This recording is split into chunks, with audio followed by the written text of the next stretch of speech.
Hello everyone, this is part 17 of What If Naruto Was Trained by the Kyuubi, and I hope you guys enjoy this video and to like, to subscribe, to share, and check out the playlist, to see more comment down below.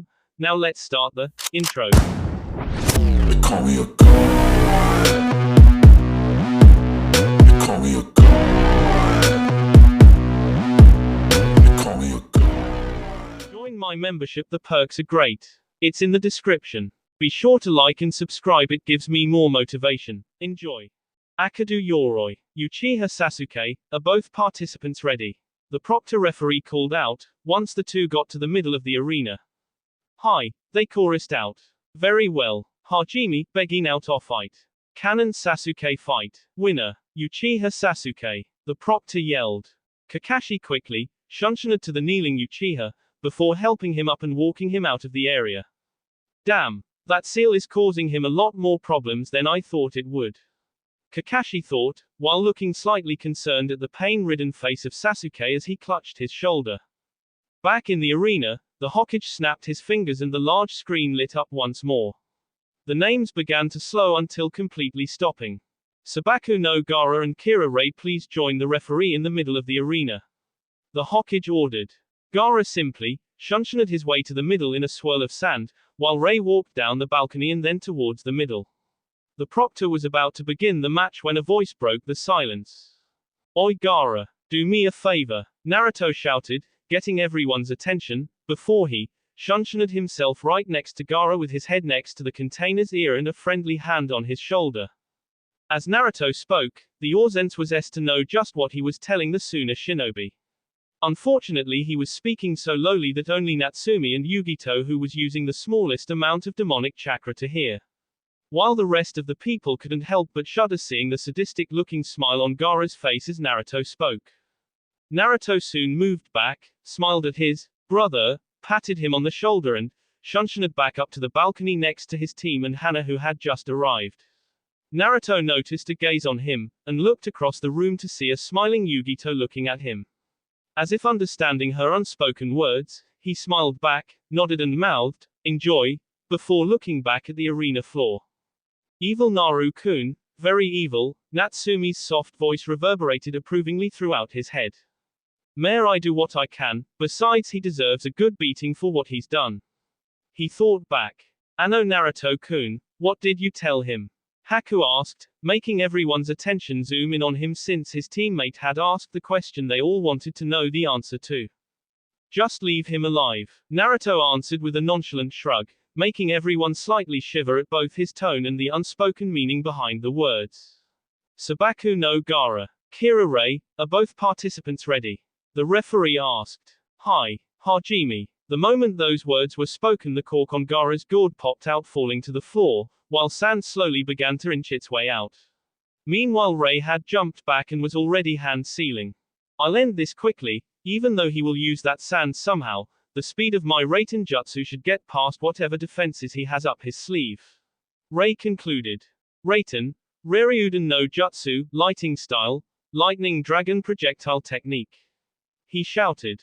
The moment he finished his jutsu, a large ball of crackling lightning formed in front of his hands. Once the lightning ball seemed ready to explode from the seams, it finally did and shot out straight at Gaara, with the head of the bolt looking like a voracious dragon. Ray smirked when he noticed that Gaara hadn't even moved from his position, and just watched as the dragon hit and exploded, making smoke encompass the impact site. Oi Proctor-san, call the match. This boy has a long way to go, Naruto murmured while smirking at the arrogance Ray was showing. Ray was about to turn his back and head back up to the balcony, when he noticed something come out of the smoke. What? He shouted before jumping out of the way, a tendril of sand located where he just was. He can manipulate the sand in such a manner, he thought, surprised at never hearing of a Suna shinobi save the Sandaime Kazekage to be able to do such a thing.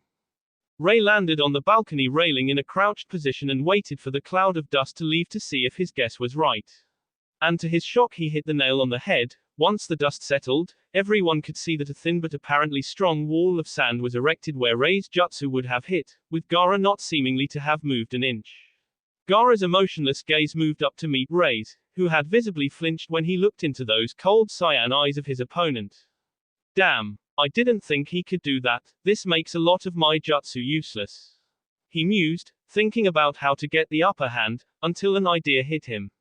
Wait, if I can make his sand hot enough, I'll be able to solidify it like glass, he thought, before yet another arrogant smirk crossed his lips. I hope you don't think you are invincible just because you have that defense. Ray shouted while hand sealing once again. Raiten, Nibai Reiku Genkotsu no Jutsu, lightning style, double lightning fist technique. He yelled, as his hands became encompassed with lightning, before jumping into the air. As Ray sailed through the air, Gaara grunted in annoyance before sending his sand to intercept the flying boy. However, what everyone except the Kumo team expected didn't happen. As the sand shot at Ray, he straightened out his posture and extended one arm at the oncoming tendril. The moment the two jutsu hit, a loud sound much like glass breaking resounded through the arena. As the Orzens looked on, they noticed in surprise that where the two jutsu impacted, Gaara's sand was turned to tanned glass. Ray took that opportunity of shock to his advantage and somersaulted over the tendril, continuing his descent towards Gaara. While Gaara looked on in confusion, his sand did its job by continuing to shoot out tendril after tendril at Ray. Unfortunately for Gaara, the boy had been able to master this jutsu and could summon more lightning to his fists immediately after using the jutsu up, so he was able to stop every oncoming tendril in its tracks in a feat showing his shinobi prowess. You're mine, Ray shouted when he was able to continue on his war path and reach Gaara himself. The boy seed his right arm back and sent it careening to Gaara's face, which made a loud smacking sound against the sand shinobi's face, before sending him careening across the floor with his sand not far behind. Ray looked on in triumph at his victory, before looking dumbfounded at Gaara, who quickly stood up as if he wasn't even fazed by the attack. Gaara simply dusted himself off, before looking at the shocked Ray as well as Orzens. How can you stand after that? Ray shouted, while pointing accusingly at Gaara, making his siblings and sensei smirk. It's because you didn't continue on with your attack, something as simple as that alone won't stop Gaara. Temari said, making all the teams around her look at her with curiosity and slight fear. Ray just looked at the stoic Gaara before noticing his cheek where he punched it, cracked. What the Kumo shinobi thought, as he watched Gaara's cheek literally crack and then fall off in fascination. Suna no Yoroi, armor of sand, Kankuro replied from the balcony, noticing everyone's dumbfounded expressions. What the hell is this guy, just a Fing fortress or what? Ray aggravatingly shouted, before activating his Nibai Reiku Genkotsu no Jutsu, once more. Is that all you have? Gaara's taunting voice called out. No. Good, Gaara replied before lifting his arm and pointed a finger at Ray, before his sand shot out once again. It's faster than before, Ray thought, as he dodged the first few tendrils out of sheer reflex. Gaara simply moved his arm in whatever direction Ray ran or jumped to, guiding his sand towards his prey. Unfortunately for Ray, with the increase in speed of the sand, he was completely on the defensive, barely being able to dodge the sand, and use his jutsu to turn it into glass even less often, let alone force a counterattack. If this keeps up, Ray thought worriedly. Ray's thoughts, however, cost him his concentration, and the next moment a tendril of sand caught his foot. Damn! He cursed as he was swung into the air. Gaara's expression became one of pure bliss, as his sand played him an orchestra of groans of pain as bones cracked, and blood splattered across the arena grounds. Ray could do nothing at the time to get away from the hellish sand, while he was thrown like a rag doll against nearly everything in range of the arena, the floor, the ceiling, the balcony itself, the walls, anything the sand deemed fit to crush him against. It used to make its master happy. Fortunately for the Kumo shinobi, the sand lent up on its assault for only a moment, but a moment was all the boy needed. He twisted his body in a rather sickening posture, but it also allowed him to punch the sand that held him, causing it to turn to glass and release him. Ray fell to the ground with a meaty thud, but got up as quickly as he could, his breathing labored, his body bruised, bleeding, and some bones obviously broken.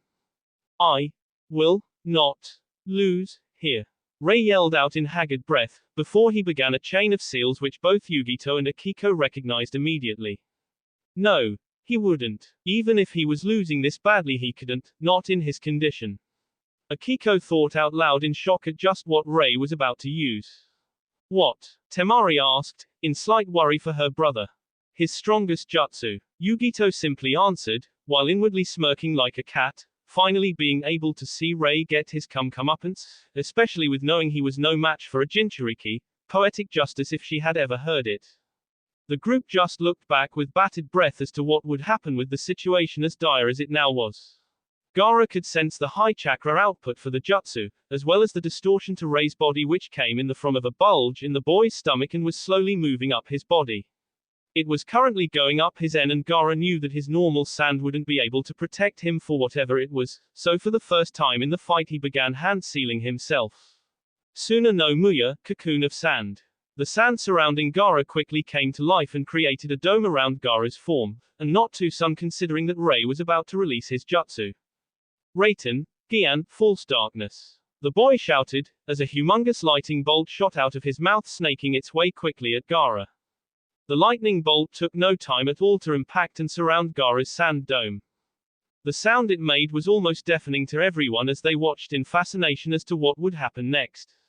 Ray's jutsu soon came to a conclusion as the last bit of the lightning left his mouth and followed the trail to Gaara's sand, with the lightning still encompassing Gaara.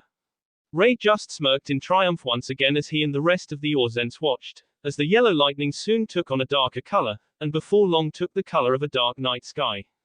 I win, Ray whispered, before the lightning began to convulse and then without warning exploded. The explosion was large enough to send the entire room into a coughing fit, as dust and sand flew through the air. Gaara. Temari's scream could be overheard from the explosion. It was a nice shot, Natsumi admitted while coving her nose and mouth from the dirty air. That it was, he is pretty good, Naruto admitted as well. I can't believe he used it, Akiko said disbelievingly. The dust soon began to settle, and the proctor was about to call the match when a silhouette could be seen at the point of the explosion. Impossible, Ray stuttered, with a shocked expression on his face. The remaining dust settled, and finally revealing a ragged-looking Gaara. His entire body looked tanned, as well as having massive cracks all over, with some of his skin falling off. Ray fell to his knees after realizing what happened. He set up two defenses, the dome, and then encompassed his entire body with sand as a backup. Though concluding what happened. The boy got up from his knees, his body looking like it was about to give out at any moment, yet his expression went from shocked to jagged and determined. I'm the son of the Raikage of Kumo. I cannot and will not lose here. He growled out, seeing more of Gaara's, Suna no Yoroi, armor of sand, fall off his body. Ray hand sealed for his, Nibai Reiku Genkotsu no Jutsu, before charging Gaara head-on, knowing that he would win because of who he was. Gaara just looked at the raging boy impassively and shot out a few tendrils of sand, knowing that with the lack of chakra he wouldn't be able to dodge all of them. And he was right, Ray was able to dodge a few and hit more with his jutsu, but while he concentrated his attack on one, another tendril got past his senses and wrapped around his torso and shot him through the air, sending him into the ceiling with such a force that it made a crater in the ceiling while the crunch of his body made most of the onlookers cringe in pain. Once Ray recovered from the hit, he looked at Gaara with a fierce anger as his nose and mouth bled from his wounds. Simply because you are the son of a powerful person, doesn't automatically make you a better person than the rest of us. Now I will teach you what it is to be humble, Gaara stated in his monotone voice, before raising his hand towards Ray's helpless form, as more sand surrounded the boy so only his arms and legs were completely covered. Sabaku Sausu, Desert Funeral. He finished as his outstretched hand clenched into a fist. The next moment a blood-curdling scream reverberated throughout the arena, as spurts of blood began to fall to the arena floor. Kami-sama, Akiko said in shock as what Gaara had just done, while most of the Orzens were thinking along the same lines as she. Gaara, that's enough, let him go, the proctor said, clasping a hand on Gaara's shoulder. Gaara simply nodded and released Ray's mangled body, allowing it to fall from the ceiling and on the ground with a thump. Ray's body was completely thrashed, both his arms and legs looked like someone let a pack of lions loose on them. His entire body was bruised and bleeding, but surprisingly enough he was still alive, if barely. But people heard his whimpers of pain and knew the Suna shinobi used the jutsu on only non-lethal parts of the boy. Winner. Sabaku no Gaara, the proctor said, before a group of medical shinobi appeared next to Ray, put him on a stretcher, and took him to the infirmary. Gaara shunted back to his siblings and gave them a satisfied smile, before looking towards the board. A very interesting match, the Hokage said, before coughing slightly. But now for the next one. He concluded before snapping his fingers and the sign coming to life once more.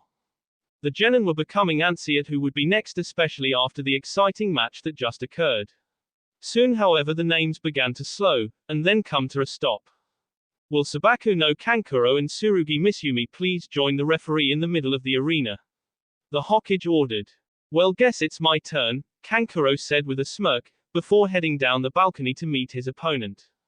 Sabaku no Kankuro, Tsurugi Mitsumi, are both participants ready? The proctor asked. Hi. Very well. Hajime. Canon match. Winner Sabaku no Kankuro, the proctor yelled, as a smirking Kankuro rewrapped Karasu and began his climb back to his siblings. Too easy, Kankuro said as he reached his siblings, while the teams looked back at the board for the next match. The board came back to life once more after Sarutobi snapped his fingers, before slowing down and revealing the pair for the fourth preliminary match. Well, this should be interesting, Naruto said, after whistling in surprise at this turn of events. Will Ni Yugito and Akiko please join the referee in the middle of the arena? Sarutobi ordered. The two Kumo Kunoiki looked at each other with upset expressions, never actually thinking they'd be pitted against each other, but it seemed fate had other plans for the two. They quickly regained their composure and walked down the stairs, reaching the middle of the arena floor. Ni Yugito, Akiko, are both participants ready? Hi, Yugito called out. Wait, Akiko said, making everyone look at her, wondering what she had to say. The young teen looked at Yugito, before a small smile graced her lips. Never thought we'd be opponents, she said, chuckling slightly, making Yugito relax her expression in sympathy. Neither did I, Akiko. Well, Akiko started, her expression taking a serious turn. Quote, I know I cannot win against you, but I would like to test my strength against you in a full fight, she explained, before getting into her usual taijutsu stance. Yugito looked at her friend with widened eyes, but she soon saw the determination in Akiko's own gaze to fight her in a real battle. Yugito smiled at her friend, before settling down in her own stance, her smile turning into the emotionless one that Akiko was always used to when Yugito was in Kumo or on missions. Arigato, Akiko said, with Yugito nodding in response. The proctor looked at the two opponents, making sure to give them each their say before the fight. Now, Hajime, he shouted, seeing that the girls were done talking and ready to fight. Immediately Yugito disappeared from sight, and reappeared in front of Akiko with her fist seed back. The next moment Akiko's body was planted into a crater when her body impacted a wall. Wow, haven't seen Yugito-chan serious in a fight until now. Naruto thought out loud after whistling in surprise. Quote, I'm quite impressed. Well, I'm sure Iza-chan hasn't been just sitting on her cute butt the entire time they were together, Natsumi retorted, getting a nod of affirmation from Naruto while the people near them wondered just what they were talking about. I forgot how strong she was, Akiko thought, her body already aching from the single punch.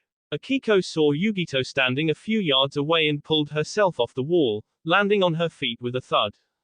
Damn, she outmatches me in almost everything: strength, speed, agility, stamina. I'm kinda regretting asking for a serious fight now, she thought, chuckling inwardly. Oh well, this is a good chance to test myself against a Jinchuriki. She concluded, her determination growing slightly. Akiko straightened her posture, and settles back into her taijutsu stance, before sprinting off to attack Yugito. I'm impressed with your determination, Akiko, Yugito said while dodging the younger female's punches and kicks. Arigato, Yugito, Akiko retorted before feinting a punch and beginning to hand seal only a foot away from Yugito. Damn, I got careless, Yugito yelled in her mind, seeing Akiko's sealing complete. Raiten, Shurai no Jutsu, lightning style, lightning strike technique. Akiko yelled as a ball of lightning that both Yugito and Naruto recognized form in front of her sealed hands. Let's see how many lives this kitten has, Naruto joked, making Natsumi smirk at his pun. Akiko released the lightning, sending it directly at Yugito, who had only a second to move out of the way. Luckily that second saved her life, and was able to dodge the brunt of the point-blank jutsu.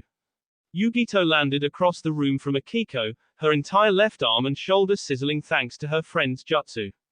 The container cringed in both pain and disgust from the smell of burning as she waited for Azanami's help to repair the burnt skin. You've gotten better since we last sparred, Akiko. Yugito complimented, hoping it would buy a little time to recover. If you think I'm going to give you enough time to let your friend help, you're mistaken, Yugito, Akiko answered before jumping towards her friend. Damn, she always was smart, Yugito grunted in defeat of her plan. The two began a dance of taijutsu, with Akiko being completely on the offensive, though Yugito still holding her own despite the handicap she now had. After a few minutes, Yugito began to get feeling back in her arm and decided to turn the tables, and with a duck under Akiko's roundhouse kick was able to punch the girl in the gut, sending her stumbling back slightly. Yugito soon began her offensive, utilizing her superior speed to deal devastating blows on the young girl with only her one arm and feet. On a certain right hook landing across Akiko's cheek, her whole upper body turned away so that Yugito couldn't see. Yugito figured that she was losing the ability to take the damage dealt and continued with her onslaught, but was surprised when a large electrical current shot through her body, shooting her off of Akiko the moment their boss touched. Yugito landed a few yards away, still feeling the pain as well as numbing effects of whatever it was that Akiko used. Raiten, Saiteki Biribiri, lightning style, static shock. Akiko replied, while turning back to face her opponent, and answering the unspoken question that everyone wanted to know. She has definitely gotten stronger, she even made at least 2 original jutsu, Yugito thought. Gomenasai Akiko, she said, getting a questioning brow raise from Akiko. Quote, ... I wasn't taking you as seriously as I should have been, until now. She explained, while showing that most of her injuries sustained so far were pretty much healed already. I was wondering when you were going to get serious, Akiko taunted with a smirk, making Yugito give an apologetic smile. Now, let us begin, Yugito spoke with her voice cold. Let's, Akiko answered before quickly hand sealing once again, before throwing her palms against the ground. Raiten, Gekijurioku, lightning style, slide gravity. Once the jutsu was spoken, the entire room flashed a brilliant yellow, before groans of struggles could be heard. Akiko looked up and smirked at seeing what she had hoped to see, Yugito struggling to stand up. Unfortunately, a majority of the shinobi in the Orzents were having some trouble keeping their balance as well. None of the Junin, nor the Hokage himself, were having an easy time standing and were forced to use the railings as a crutch. What did you just do? The proctor asked, while keeping himself up on one knee, making Akiko smile embarrassingly. Gomen everyone. She apologized. It's a jutsu that creates an abnormally high level of gravity within a certain surface area, in this case, this entire room. But the gravity isn't set to a certain level, it's all based individually, and on your chakra, so the more chakra you have, the higher the gravity will become for you. She explained, keeping the secret to breaking the technique to herself, considering that she was using it against an opponent. A jutsu that can render Junin and even cage-level shinobi to this. That's quite impressive, Sarutobi thought, surprised that such a young girl could create such a strong and potentially limitless jutsu.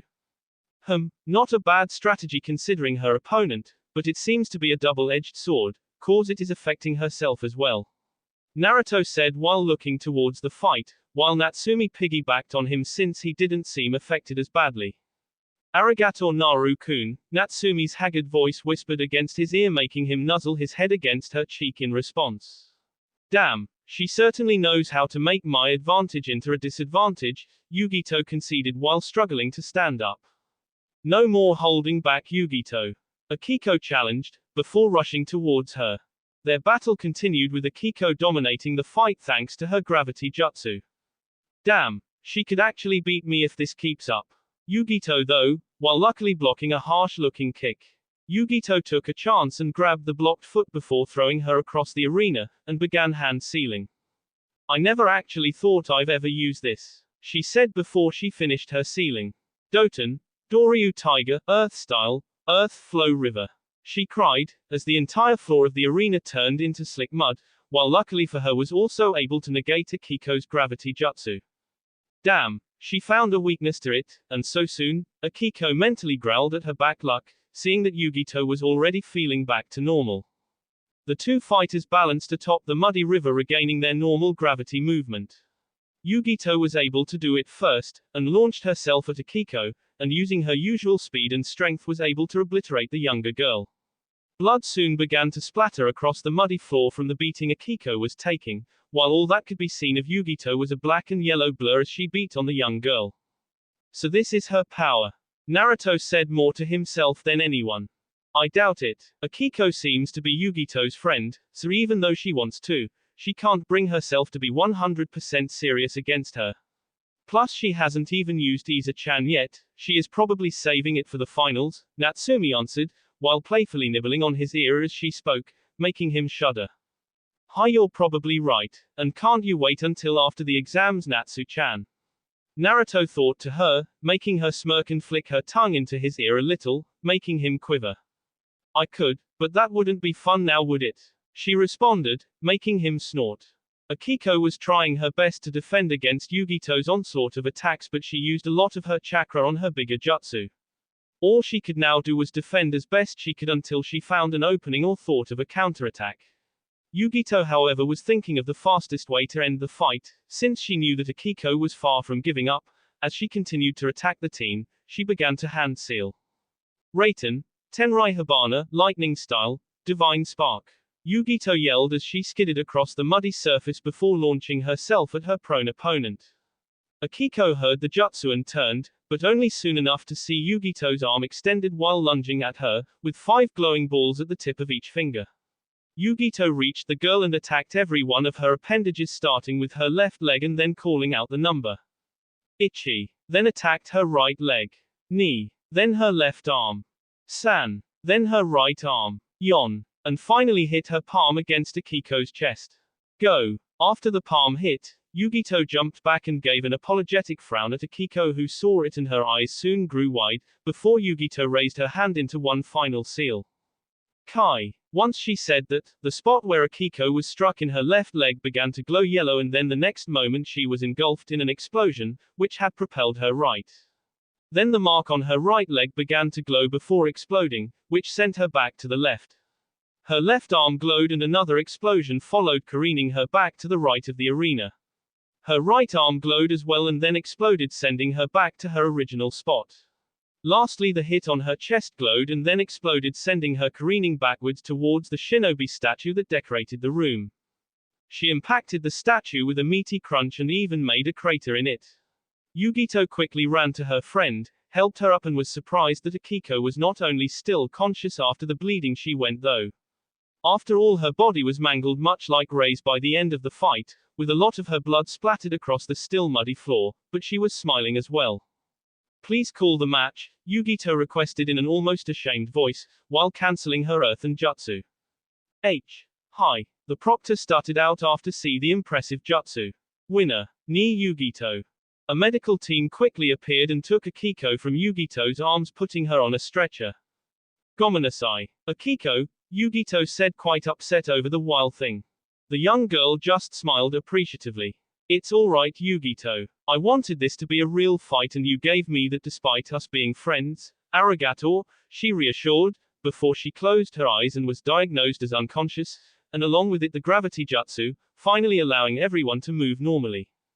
Naruto put Natsumi down, and quickly, shunshined down to Yugito to try to comfort her. Any Yugito-chan, that was a really great match, you two were really amazing. He complimented, hoping it would rouse her spirits, and luckily it worked. Arigato Naruto-kun, it just hurts that I had to hurt her. Hi, it always does, but I think that she would have been hurt even more if you hadn't fought her seriously. He answered back. He gave a small affirming nod. Hi, you're probably right. Of course I'm right, he said happily before grabbing her hand. Since both your teammates are gone, you'll watch the rest of the matches with my team NE. He playfully ordered, dragging her along with him towards his balcony. Arigato, Naruto-kun, she thought with a smile. You know her, Naruto-kun? Hana asked, not wanting to admit it but being slightly jealous that he was still holding Yugito's hand. She was an Inuzuka and fiercely loyal to those she was close to and expected the same from them. Ah, Gumen Hana-chan, this is Yugito-chan, as you already know. But more importantly, she is number 2, he said, emphasizing the number, making sure she understood what he meant. Hana looked at the older blonde with an awising gaze, before shrugging and extended her hand with a smile. Hi, I'm Inuzuka Hana, and close friend of Naruto-kun's, she greeted the female container, emphasizing her relationship to Yugito. Ni Yugito, the blonde responded back with a smile of her own before they shook hands. Knowing Naruto as well as I do, I should have expected this to happen. Quote. Natsumi thought while shaking her head in disbelief, slight annoyance, and jealousy. He is like a magnet for broken women, they just flock to him, not that I can very well blame them. She countered before sighing in defeat. After all, that's part of what makes him, him, and I can't very well love only part of him, so we'll see what happens. She concluded, wondering just what the future will hold for Naruto and his mates. An incredible match. But now on to the next one, Sarutobi yelled out to get everyone's attention, before snapping his fingers and let the board light up once more. The names went round and round, before slowing, finally coming to a stop. Will Nara Shikamaru and Tsuchi-kin please join the referee in the middle of the arena, Sarutobi ordered. Troublesome, Shikamaru said lazily before walking down the balcony to meet his opponent. Nara Shikamaru, Tsuchi-kin, are both participants ready? The proctor asked. Hi. Very well, Hajime, he called out as the fifth match began. Canon match. Winner, Nara Shikamaru. TSH, troublesome. Shikamaru scoffed before heading back to his balcony and team. On with the matches, the Hokage said, snapping his fingers, as the board lit up. The board flashed through the names, before slowing and then coming to a complete stop. Will Uzumaki Valios and Inuzuka Kiba please meet the referee at the middle of the arena? Sarutobi ordered. Finally, Valios shouted, jumping off the balcony and landing in the middle of the arena. Guess I get to get revenge for you, Naruto. Kiba said with a chuckle and superior smirk, while walking past his companions. He was about to walk past Naruto himself when a hand on his shoulder stopped his progress. Kiba turned to see Naruto was the one who had stopped him and had a serious look on his face. Kiba, do not joke around with an Uzumaki, you could live to regret it. Do not be foolhardy enough to think this will be an easy match. I suggest you take that boy very seriously. Naruto warned Kiba, whose demeanor took a more serious side. Hi, I know, just needed to get the nervousness out of the way, he replied before turning back and heading down the balcony stairs and towards the center of the arena. So I get to fight a mutt, eh? Valios quipped with a smirk. By the end of this match we'll just see who the mutt is, Kiba retorted with his own smirk. His smirk dropped. You'll regret those words. Uzumaki Valios, Inuzuka Kiba, are both participants ready? The proctor asked. This is gonna be fun. Valios said, now a sadistic leer in his eyes, while cracking his knuckles trying to intimidate Kiba. You're damn right, Kiba retorted. I'll take that as a yes, the proctor said while sweat dropping at the two.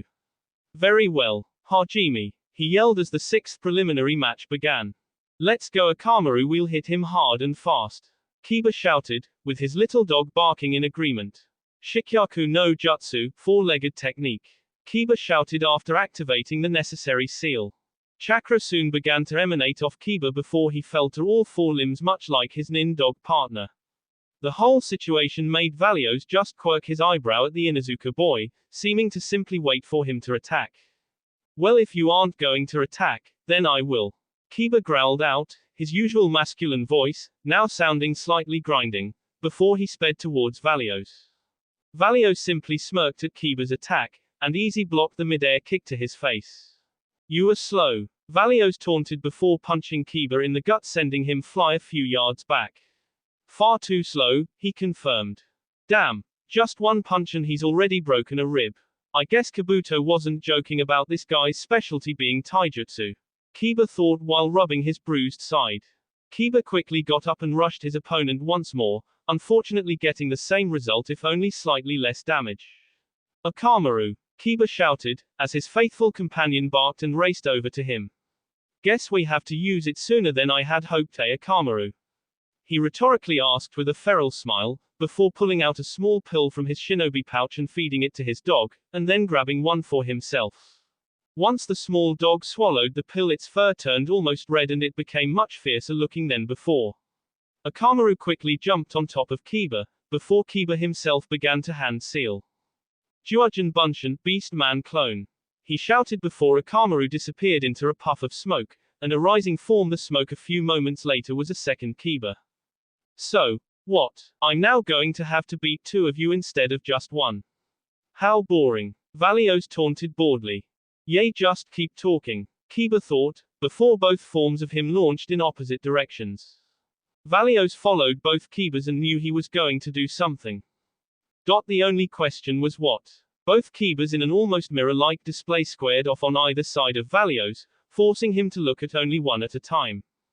Valios found this lack of fighting bored, and sighed in annoyance before raising his arms and gave the two Kibas the signal for, come, with his hand. Both Kibas growled at his arrogance and decided to teach him a lesson he wouldn't soon forget. Akamaru launched at Valios, and when he got halfway there jumped in the air and soon began barrel rolling, moving so quickly it made him look like a small tornado. Chuga, piercing fang. The spinning Akamaru barked, while flying through the air right at Valios. TSH, only an amateur would be hit with something like his. Valios scoffed, and moved to his right just when Akamaru was about to hit. Unfortunately for Valios, his pride got in the way of the match, and had failed to notice the second Kiba mere feet away from him while also spinning tremendously. Valios felt a surge of pain cover his left shoulder and arm, before a weight he hadn't noticed push him off his balance and forced him to jump back. Gatsuga, dual piercing fang. Kiba said with a superior smirk with Akamaru right next to him.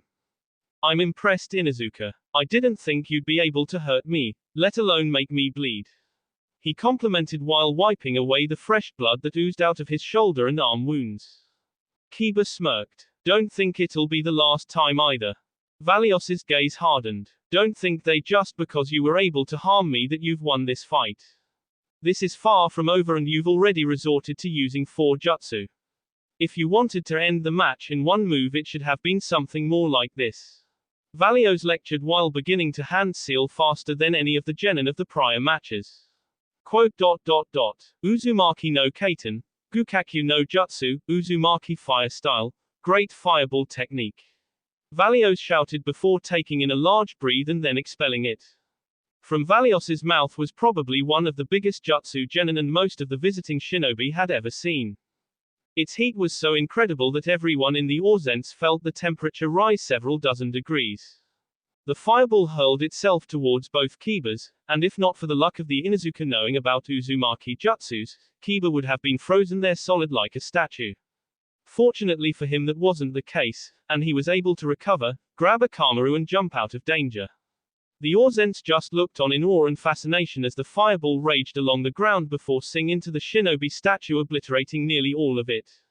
Naruto whistled in surprise. So that's an Uzumaki skill from a true user, eh? He mused offhandedly, finding no wonder why the Uzumaki clan were ranked up with both the Uchiha clan and the Hyuga clan. Naruto also noticed in the corner of his eye Natsumi rubbing her stomach as if she felt pain when she saw the fireball appear. Must be phantom pain from her battle with them and Mai-2-san. Naruto thought with sympathy, wrapping his hand in her free one, giving it a reassuring squeeze. Natsumi looked at Naruto and saw the concern in his eyes, and could only smile gently as he tried to comfort her from her past memories, that now resurfaced with that jutsu. Damn, hearing about their jutsu and actually being on the receiving end of it are completely different. Kiba groaned after seeing the destruction that Valios just caused to the statue, or what was left of it anyway. We can let him have enough time to hand seal again, or next time we may not get away. He reasoned in his head. Let's go, Akamaru, Kiba shouted, before both Kibas once again ran at the silver-haired boy. I already told you that wouldn't work. Valios shouted, preparing himself for the assault.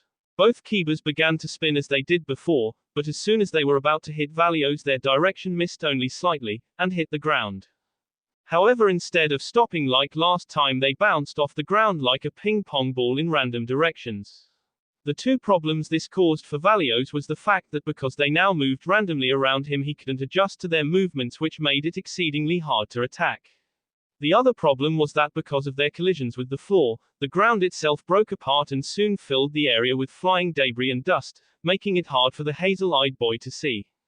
Not so tough when you can't see any. Kiba taunted his opponent, who randomly looked around for something, anything to attack.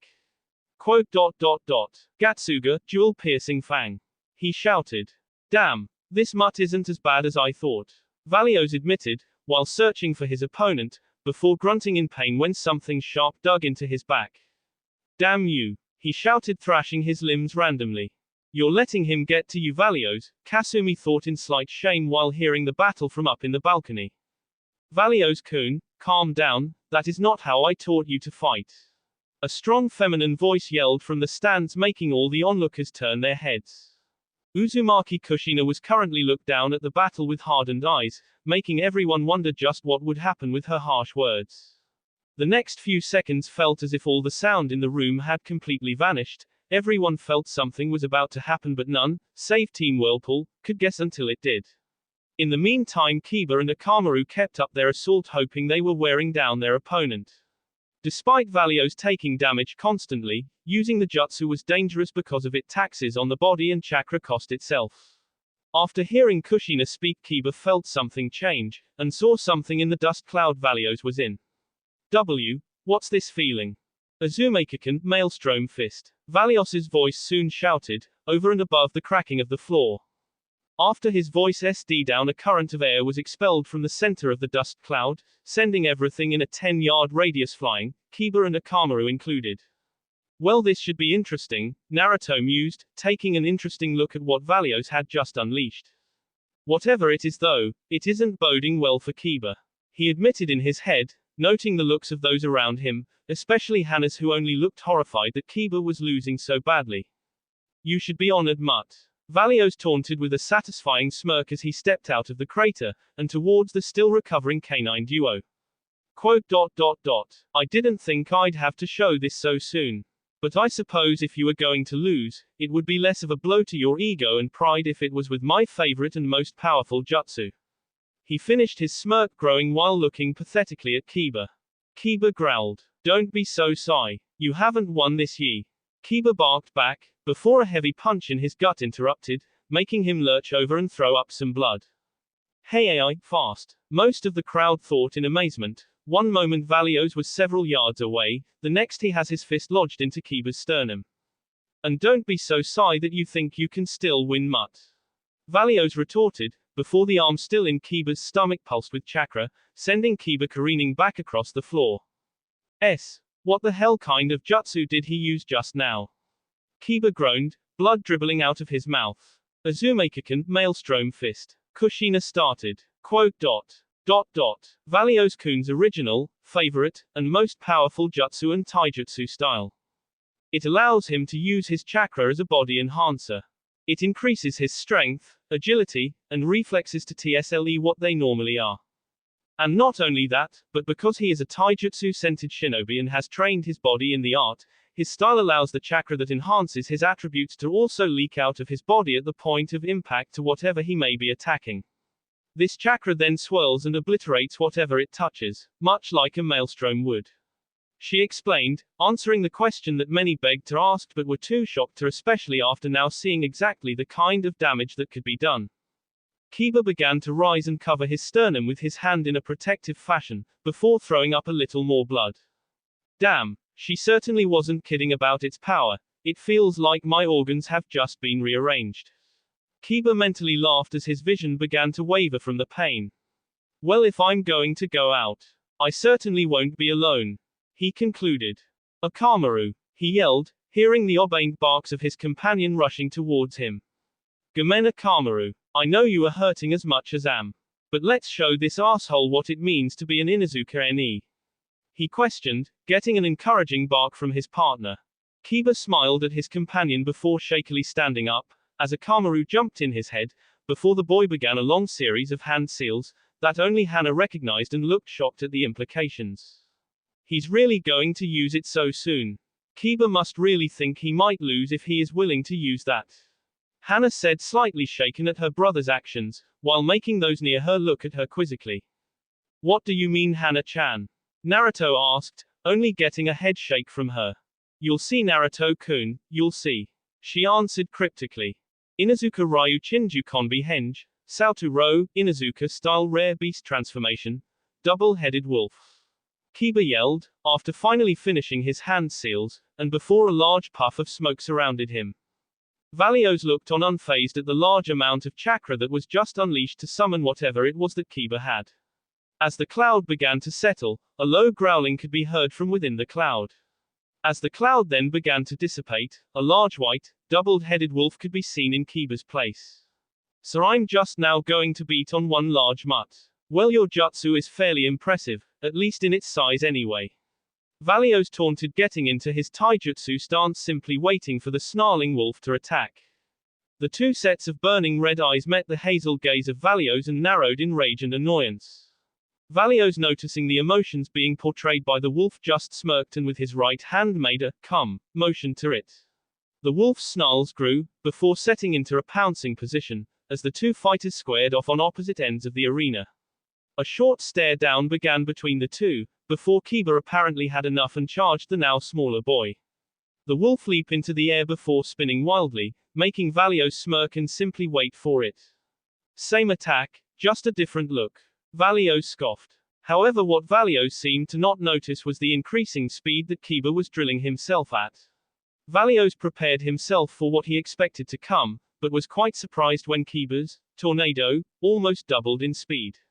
And if not for his sled reflexes, he'd have probably been directly hit by Kyuubi instead of jumping out of the way to now find their position switched on the arena floor. Well, that was certainly bore. Gah! Valios started before crying in pain, clutching his right arm in pain, as gashes appeared in his right side, with blood careening to the broken arena floor. Wah! What the hell happened? I know he didn't touch me. Valios thought while gritting his teeth in both pain and frustration. Up in the balcony, Hana could only smirk. This is one of the ultimate attacks of my clan. Garuga, Jewel Wolf Fang. And unfortunately for that boy, he just learned why it is so. Hana explained sadistically, it was about time and Inuzuka was able to get revenge for what the Uzumaki clan had put both Naruto and well as them through because of the desertion. I see, so the attack really is much like a tornado. Even if you completely dodge the brunt of the attack, the wind surrounding the tornado will still cut you. Natsumi said to herself, intrigued by the jutsu. Hi. However, what that boy is feeling now could be considered the eye of the tornado compared to what the attack truly feels like. Hana retorted, her smirk widening. Damn, that mutt is tricky, but if he thinks that will happen again, he is sorely mistaken. Valios thought, recovering from his wounds which still bled, before noticing that the wolf was breathing rather haggardly. Seems he is running out of gas. One, maybe two more of those shots before he is finished. The silver-haired boy calculated, before an idea came to mind. Oi, mutt, he shouted, quickly getting the attention of the wolf. I can tell you're running out of chakra, so why don't we end it in the next move? He offered, noticing Kyuubi look at him suspiciously. Unfortunately, Valios hit the nail on the head. Kyuubi's jutsu uses all remaining chakra to perform, and every time he uses his Garuga, the less chakra the jutsu will have, making it weaker after every attack. Kyuubi took a second to weigh his options, and found he really had none but to agree.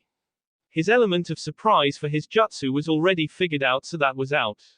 Kyuubi growled out, in an attempt to agree, and Valios understood the sentiment, before they both got into their final stances. Kyuubi quickly shot off and began his final Garuga, while Valios simply stood his ground, his hand in a defensive position in front of his body. Everyone was at the edge of their seats as this showdown occurred. No one truthfully knew who'd win after Kyuubi's retaliatory jutsu was unleashed. The Orzens just watched as the two boys quickly closed in on each other, before clashing in the middle of the arena. The sheer force of the impact sent waves of air and dust all around the arena, causing many to turn away or cough. As things settled down, everyone looked back and in surprise watched a stalemate commence. Valios was stopping Kyuubi's onslaught with his jutsu exploding out of his hands. While Kyuubi continued to spin wildly like a buzzsaw, wanting only one thing, victory. The stalemate seemed to go on forever, but as all things do, it finally came to an end when Valios smirked at Kyuubi's spinning form. You lose, mutt, and next time, try not to make so much rubble. Valios spoke smugly, before a surge of chakra surrounded his body and shot to his arms, that caused an explosion between the two opponents. However, as the explosion encased the two figures could be seen being jettisoned from the opposite side of the cloud. Kyuubi. Hana shouted in fear, recognizing her brother's bloody form as well as Akamaru. Kiba sailed through the air and right before he was about to hit the wall was abruptly stopped, his body jerking in response like a rag doll. People stood in shock to find that it was Valios who had stopped Kiba's intimate meeting with the wall. But quickly found it was for no chivalrous reason, obvious at the death-like grip he had in the nearly unconscious boy's end, keeping him off the ground. Valios smirked in sadistic victory, enjoying Kiba's blood running down his arm from the boy's injuries. I win, Mutt, and I'm afraid that I never leave survivors. He whispered so only Kiba could hear, as he seized back his fist with what the Junin noticed was enough chakra to completely vaporize his opponent's head should he connect. Gamen. Naruto. Oni-chan, Kiba thought, saddened he couldn't beat the boy, before closing his eyes waiting for the attack. Kiba. Hana shouted before grabbing the railing about to jump over, being one of the few people that heard Valios's statement. Many of the Leaf Junin were in a panic to scramble to run, shunshin, fly, hell anything to stop Valios's death punch from reaching its target. Valios's smirk grew as he saw them try to reach Kiba in time, and relished in the fact they were too weak to stop him now. The very reason he was glad his Kushina had decided to leave this village in the first place, after he heard stories about it. He set his eyes back on his opponent and released his fist forward to give the final blow. He closed his eyes to relish in the impending feeling of his fist meeting soft F's. But found it odd when the F began to stop his fist. He opened his eyes, curious as to the intrusion, perhaps a large hard bone he struck in the skull. However, what he didn't figure on was that a hand had stopped his fist, not only stopped it but was now slowly pushing it back. Valios looked beyond the fist and saw what made his eyes widen, the cold, emotionless eyes of his brother. Namikaze Uzumaki Naruto. The moment Valios's fist was stopped, so did everything else in the building. The rushing Junin to stop the punch, Hana to protect her brother, everything, as if time stopped itself. How did he get there before us? Kurenai wondered from her position a few yards away. Everyone else had the same thoughts, a genin moving faster than a Junin, was that even possible?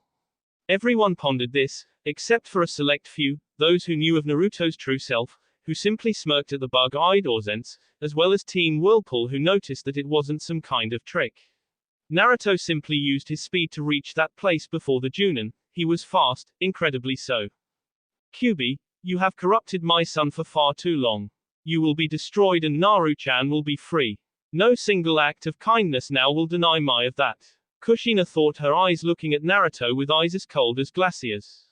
The moment Valios recognized Naruto, the Hanyu quickly flowed both their boss in grappling techniques, and by the end had Kiba released and crumpled on the floor.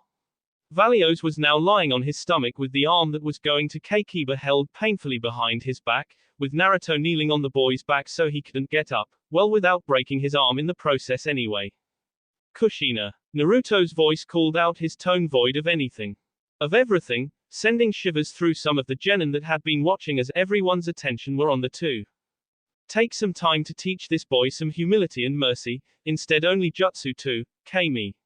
It would be a good idea to have him know just how important it is to be merciful to his opponents when they are defenseless. And I'll volunteer to teach him his first lesson, now. Naruto spoke, as he jerked the boy's arm hard enough to completely dislocate it from his shoulder, causing him to groan out in pain. I find your words ironic, Kyuubi, especially after what you have just done. Kushina rebuked just as coldly, as Naruto stood up, letting Valios get up and cradle his shoulder in pain. Perhaps, but remember he was never my opponent. Besides, he was about to K family. What would you have me do? Stand there and watch. You know the value of a family. Naruto said, before taking on a shocked expression, pretending like he just realized what he said on accident, until he laughed coldly.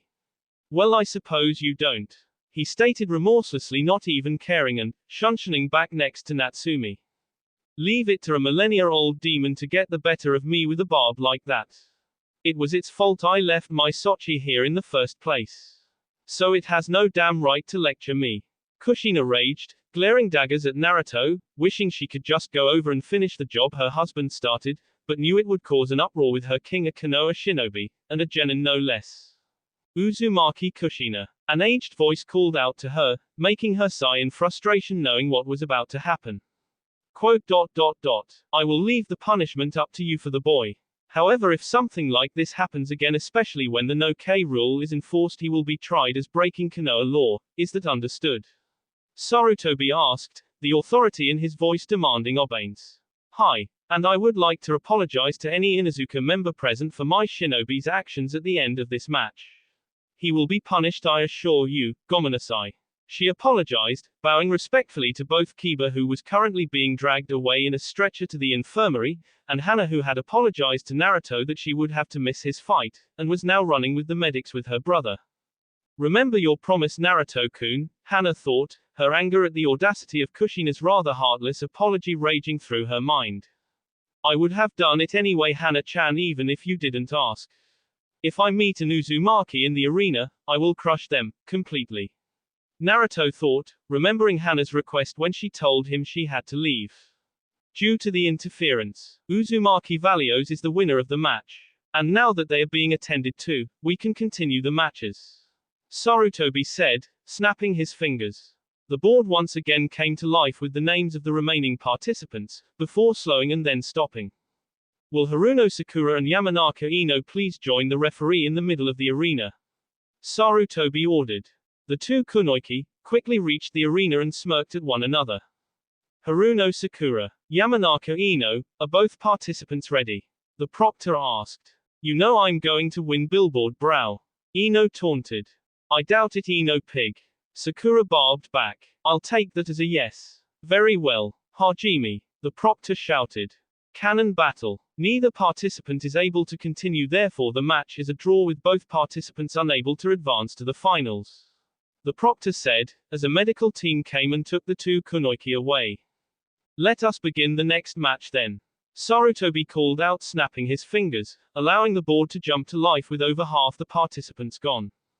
The board began to slow before stopping on the most surprising pair so far. Most of the audience finding it hard to believe that fate would intentionally pit these two together. Will Uzumaki Kasumi and Namikaze Uzumaki Naruto please join the referee in the middle of the arena? Sarutobi ordered, though stuttering at this match's participants. If there was one pair he didn't want there to be, it had to be Naruto and anyone from Team Whirlpool. Kami-sama, this arena isn't going to be big enough. He thought, slightly joking, and slightly being serious at the sheer magnitude of the coming battle will probably promise.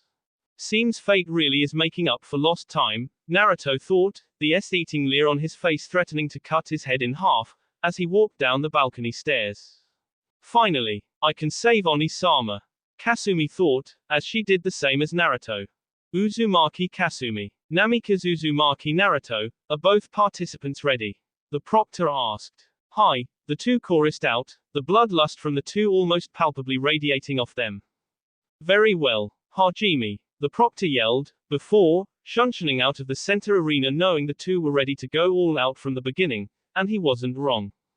Uzumaki no Kaiten, Gukakyu no Jutsu, Uzumaki fire style, great fireball technique. Kasumi yelled, already finishing her hand seals, which everyone noticed was even faster than her brother's. The fireball she fired, however, was small compared to Valios's, but even a green genin could tell you why. The more compressed a jutsu is, the faster, as well as powerful it becomes, which can only be achieved with amazing chakra control. This point was greatly proven by the fact that her fireball was almost upon Naruto only a moment after it was summoned. This isn't good, she has much more control over her chakra than Valios did. Most of the audience who knew Naruto thought, as they watched the match spark to life. So Naru-kun isn't going to show his immunity to fire quite yet, any? Natsumi questioned, seeing her mate quickly hand sealing. Futen, Kase no Yaiba, wind style, sword of wind. Naruto said, before pressing his hands forward. Not bad, Naruto. Baki thought while smirking that his ex-student was using one of his own original jutsu. Kasumi's fireball was a few feet from Naruto when a distortion of air flew in front of the fire and stopped it in its tracks. The two jutsu began a battle of strength and wills of the users, before the wind began to actually press inside the ball as if you were poking a water balloon, signaling that the wind was slightly stronger. This shouldn't possible. Air is a fuel source for fire, it shouldn't be able to suppress my jutsu like this. Kasumi thought, her cool demeanor breaking only slightly, before she added more chakra to the stream of flame, making it burn hotter and brighter, forcing back Naruto's jutsu into a stalemate. The Orzens looked on at this unlikely battle, wondering just how strong Naruto must be to be able to use a futon strong enough to actually hold back a Kaiten, let alone an Uzumaki Kaiten. They watched the two opponents seeing their stoic expressions, noting that neither one was soon going to give up. However, those that were watching Naruto all noticed a slight change in him, only apparent by the change in the glint in his gaze. Katsu, split, Naruto said, slamming his hands into a praying look, as the large blade of wind began to distort before actually splitting into 5 smaller ones. Though the blades, now less powerful, were able to concentrate on the important weak points of the fireball and without much effort were able to literally through the jutsu itself, before flying towards his slightly shaken opponent. Kasumi's shinobi reflexes kicked in and she jumped out of the way as the 5 wind blades cut into where she was just standing and continued cutting cleanly through the ground until they impacted the far wall, leaving 5 slash marks. In a battle like ours, the advantages of elements over another is practically meaningless, Kasumi, Naruto admitted coldly, looking at her with icy eyes, while she just glared at him. Is he lecturing me? She mentally questioned, slight annoyance digging into her thoughts. Do not lecture me, she shot back, forming yet another set of hand seals. Uzumaki no Kaiten, Hausenka no Jutsu, Uzumaki fire style, mythical fire phoenix technique. She yelled as a flurry of small searing fireballs shot out of her mouth. Naruto just snorted at her reaction to his fact, and jumped out of the way of the fast fireballs. He had shown his acrobatic prowess while dodging each fireball that had melted whatever they impacted. Naruto screeched to a halt once her jutsu ended, and began sealing himself in retaliation with a smirk all the while on his face. Uzumaki no Kaiten, Hausenka no Jutsu, Uzumaki fire style, mythical fire phoenix technique. He shouted, spewing out fireballs at Kasumi, as both she and her remaining family looked on in both surprise and disgust. Will Kyuubi ever stop hurting this family? Kushina mentally shouted, her 2 children thinking the same. That settles it, however. If any of you had any shred of doubt of Kyuubi's control, this will prove it, since Naruto was never taught our jutsu. She concluded her last thoughts mostly concerning her children, who she knew in the deepest recesses of their minds hoped that their brother was still alive in that body. Kasumi grunted in renewed hatred for her opponent as she dodged his jutsu. She skidded to a stop when he concluded and just looked at him in disgust now. You will pay for taking away my Oni-sama, demon. Kasumi said coldly, this being the first time she actually called him demon, making Naruto sigh in exasperation. Kasumi's hateful glare only intensified, before her hands clenched into tight fists, and the next moment she slammed them into the ground, making much of the already beaten arena floor uprise more. Naruto just quirked an eyebrow at her actions while she, unbeknown to him, was concealing her sealing hands with her hunched form. Uzumaki no Doten, Ritsudo Tenshu, Uzumaki Earth Style, Revolving Split Earth Palm. She yelled, surprising the Orzens at her secretive actions, as the ground she has just uplifted began to spin wildly like tops before careening towards Naruto. Naruto was able to turn around in time and dodge a good amount of the rocks, but was hit by the final ones, which sent him to the ground, tumbling towards Kasumi. Kasumi breathed heavily after using 2 of her family's jutsu in succession, and was shocked to see that during Naruto's last tumble had kicked off the ground, sending him into the air and right towards her. A loud smack of F could be heard when Naruto's fist impacted her face, careening her across the floor a good 10 feet in the opposite direction. Kasumi recovered quickly after the shock wore off and followed Naruto's example, kicked off the ground and landed on her feet, skidding to stop. She wiped the blood from her lips and spit what was in her mouth at the ground near him, making him snort in amusement. That was quite unladylike, like Kasumi. He taunted, making her lightly snarl. Despite that, however, lass first. He finished, giving her the next move in their little fighting dance. Very well, she said, hands sealing ones that Naruto knew quite well, and quirked an eyebrow at in curiosity. Suten, Baku Susho, water style, bursting water collision waves. She yelled as a large amount of water began to expel from her mouth, completely covering the arena floor in at least 15 feet of water. Impressive. You must have Kushina's water affinity to use a jutsu like that and not be out of breath. As well have trained your chakra control and stamina far beyond someone of your years. You have your Kekkei Genkai to thank for that, I'm sure. Naruto mused, as he stood upon the water. Hi. I do, and you have no idea how right you are. But that isn't why I used this, she retorted, pausing her sentence while putting her arm behind her back, before pulling out an ornate-looking scroll, placing a small amount of blood on it and unsealing what was inside. Quote. Zenu no Ikimi, touch of the Almighty, she finished as she brandished the oriental long sword. The sword itself was about 5 feet long from hilt to tip, with the ornate-looking hilt looking to be made of pure gold, with a golden tassel attached to it.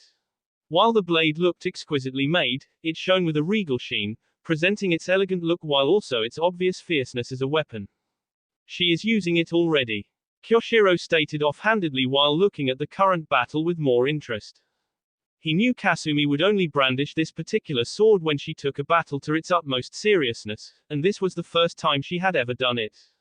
That is a nice blade, Naruto complimented. However, its name seems a bit presumptuous, does it not? Kasumi made no real reaction to his barb at her weapon, she simply looked at it in an almost loving manner, letting her eyes caress the weapon tenderly. This has been an Uzumaki heirloom for generations, so I've been told. And only the clan head and next heir are allowed to even touch it, let alone use it in battle. She said almost seemingly to herself. And up until how I've never considered using it. He said, her voice growing harsh before she swung it in an arc, making the blade almost sing in excitement. But I want it to help me in the battle I think will be my greatest one yet. She explained, the blade almost humming in agreement with her request as its tip pointed to Naruto. Naruto nodded, not really sure what to make of her little declaration, but now knowing she would be using Kenjutsu, thought it better to keep his own unknown lest someone recognize the names. Kasumi lowered the sword to her side, before crackling could be heard. However, no one but a select few noticed or knew where it was coming from. That is no ordinary sword, it's emanating lightning chakra, Naruto thought as his gaze hardened at the sword and its wielder, his muscles subconsciously tensing at this new fact. TSH smart girl. She just upped her chances at winning drastically. She potentially has an infinite reach on me with this water, he realized. Kasumi noticed the glint of understanding of her advantage race across Naruto's eyes but didn't give him a chance to do anything before plunging the sword into the small lake. The crackling from Zenu that the Ausense noticed flew from the blade and into the water, screaming its way towards its target. Naruto saw the lightning coming, and jumped into the air so to not be struck, but the small water droplets that rose with him allowed the lightning to jump out of the water and leapfrog from the drops before crashing into the prone back of Naruto. A loud scream, and crackling lightning could be heard the next few moments as Naruto's now slightly charred and smoking body flew forward from the impact. Naruto cursed, his expression one of pain and annoyance as he noticed his descent was right into Kasumi's watery clutches. Kasumi and her family just smirked as her plan unveiled before her flawlessly. Naruto's body hit the water with a loud splash, and Kasumi without missing a beat grabbed her sword, pulling it in front of her before closing her eyes while her lips moved but no one heard her speak. Once her lips stopped she flashed her eyes open now full of determination, before striking the water once again with the blade. The sound of crackling lightning in the now boiling water was almost deafening to those who watched, and Naruto's gargled screams of pain only added to the maddening sounds. Naruto-kun. Yugito and those closest to the Hanyu screamed in worry, save for Natsumi who only continued to smirk at the battle she watched. Damn, she is definitely better than I gave her credit for. I need to get serious before she hurts me enough that doing so would become pointless. Naruto thought through gritted teeth. Everyone just watched as the lightning continued to snake through the water and skewer the boy floating in it, as blood began to seep out of his wounds and turned the once clear blue water into a sickly purple. However, thanks to this distortion, no one was able to notice that Naruto, albeit painfully, began to hand seal while the lightning continued to course through his body. Uzumaki no Suten, Suryuden no Jutsu, Uzumaki water style, water dragon projectile technique. Naruto gargled out, as the water near him began to pull around before shooting up into the air, crash into the far wall, and within a few seconds broke through to continued outside. Because of the sudden drop change in water level, as well as her concentration on her attack, Kasumi wasn't able to keep her balance on the water and fell into the water herself, causing her attack to stop. Smart move, Naruto-kun, Sarutobi complimented, smiling at the boy's ingenuity in the dire situation he was just in. The two opponents gasped for breath when the last remnants of water was launched out of the building thanks to Naruto's jutsu. Naruto himself was able to recover first and shakily stood leaning on his knee, still trying to normalize his breathing. Kasumi was now doing the same, though leaning on Zanu for support, while glaring at Naruto, even if the smallest voice in the back of her mind was impressed that a demon could think of something so simple yet effective to stop her attack. The two soon recovered and stared each other down menacingly, before Naruto grabbed a kunai from his supply pouch and launched himself at Kasumi. They began an impressive bout of taijutsu and kenjutsu, with each giving and receiving blows. Though Kasumi had the reach advantage, Naruto was faster thanks to the lightness of his weapon and was able to use that to his own. Time went on as the close quarters combat continued. That is until Naruto and Kasumi clashed their weapons together in the center of the arena, while facing off. The emotions crossing their eyes, speaking volumes to each other as well as to the audience. No real words needed to be said now. Kasumi wanted to end the demon for the sake of her brother's soul, and she would accomplish it any way she could. While Naruto just wanted to beat her for what her brother had done to his true family. Winning the match would simply be a bonus in his mind. Their will to beat the other clashed just as strongly as their weapons were, neither one wanting to give even an inch of ground to the other. This is pretty intense, most of the onlookers thought in astonishment at just how brutal this battle was getting. It'll end soon, Natsumi counted as if hearing him, the same smirk on her lips. And she was right. After another minute of the stalemating genin, Kasumi did something highly unorthodox in such a situation. She released the grip of her right hand. This action allowed their leveled power to sway in Naruto's favor as his kunai slid down, Zenu, before sliding off and completely lodging the weapon into Kasumi's shoulder. Everyone looked on in surprise at her actions and the reactions that took place because of it, even Naruto himself. But then a glowing, spinning blue ball in her now free right hand explained it to everyone. "You are free now, my Oni-sama." Kasumi's slightly happy voice was all but a whisper on the gusting wind surrounding the two, as Naruto's expression went to one of shock and surprise, never expecting her to come up with a plan like this. Rasengan, she cried, as she pushed her right arm forward into Naruto's chest. At that moment it seemed like time slowed, or even stopped for most of the observers, as Kasumi's Rasengan began to dig through Naruto's shirt. Most of the audience could only look on in shock, which kept them their feet planted, knowing that it was impossible to stop what was going to happen now. While Natsumi and Team Whirlpool had smirks on their faces, albeit for completely different reasons. Kasumi's Rasengan soon began to S through Naruto's F and muscle like paper, before reaching his chest cavity, which stood no chance of survival as it quickly cracked in several places, before slowly turning into dust as the ball drew deeper. By now Naruto's blood-curdling screams were all that could be heard from the arena as his blood spurted out of his wound, caressing the arena floor in red, as Kasumi continued with her exorcistic revenge. By now the Rasengan was already an inch inside Naruto's chest, as more skin, muscle, and bone were spared right off his body and strewn towards the arena floor haphazardly. If Kasumi had stopped her attack now, the onlookers could have clearly seen Naruto's heart beating from within his chest. But the Uzumaki heiress soldier ed on finishing what she had trained her entire life for and wouldn't back down now that she was so close to saving her brother. She inched her jutsu more and more into Naruto's chest, noting that she finally hit his heart, obvious by the copious amounts of blood that had just begun to almost shoot out of him and bathed her and the floor in his blood. Her hand was finally completely inside his chest, before she looked up to see the demon's expression just one last time before she ended its life and fulfilled her promise. The expression on its face, however, wasn't one she'd have figured it to have. Especially since it had just been screaming, as well as having its heart literally shredded out of its body. Yet there it was, a blood-filled smirk on its lips. Its entire face and every orifice now cascading blood, yet it still held a smirk on its lips. Why? She thought to herself, before a thought hit her, making her unconscious sympathetic gaze completely change to one of utter loathing. "It is taunting me. Even in death it taunts me with its sins," she roared in anguish. Kasumi continued to look at Naruto's bluest visage, before summoning more chakra to her jutsu, making it spin even more dangerously, as another spurt of blood flew out of Naruto's chest cavity. "I win. Kyuubi, now go to hell." Kasumi spat out to the still smiling Naruto. Quote.